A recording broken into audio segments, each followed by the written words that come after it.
Aku, kau dah dapat bonus kan? Ha. Apa ni aku nak bagi lagi lah. Oh. 2 tahun 2 tahun bos, dah lama bos. Super senior. Nah, Nasir. Bos, serius. Ada dapat. Itu hari. Oi bos. Bacaan hari tu, siapa dah atas buku 7 aku nak bagi 1000. Ni salah satunya. Aku simpankan duitnya. Wish. Terima kasih banyak. Oh, sekelepuk terus. Alamak. Okey. Allah. Jom sikit. Tahniah Mak Debet. Terima kasih banyak. Kata-kata terakhir Debit, ada apa nak kata-kata tak? Apa bos? Semangat bekerja. Alhamdulillah. Semangat bekerja. Selamat bekerja Semangat. Kesabaran tu penting Mak Debit Kesabaran itu penting. Alhamdulillah. Kalau tak sabar, Teka Angel berapa? habis.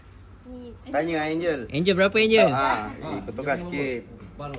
Berapa tu Angel? Ini 100k ni, 100k ni. rasa saya ni lebih. Ni 200k. 15k. 15k? Oi. Woi, dia sama Ini Debit. boleh beli Rolex. Ini boleh beli Rolex. Ini boleh beli Rolex lah.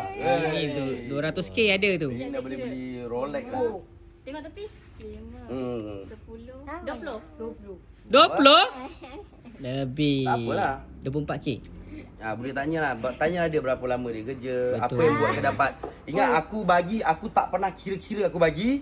Maksudnya aku tak ada tengok KPI, aku tak pernah orang ni aku kira kau nak kena segini, dia apa dia buat, tak ada. Dia berapa kali, dia setiap apa yang aku bagi ni dia dari hati. Lintasan aku bagi. Di jenis aku lintasan apa yang ada depan mata berapa tu aku akan ambil. Untuk budak ke bagi ke tak bagi semua macam tu. Aku tak ada pilih bulu, pilih kasih ke tak ada. Sebab dia yang paling lama. So, siapa nak jadi paling lama?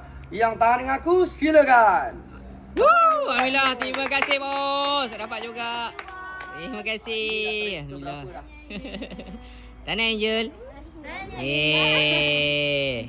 Mustang. Mustang. Rolex. Alamak. Tersebut. Alamak.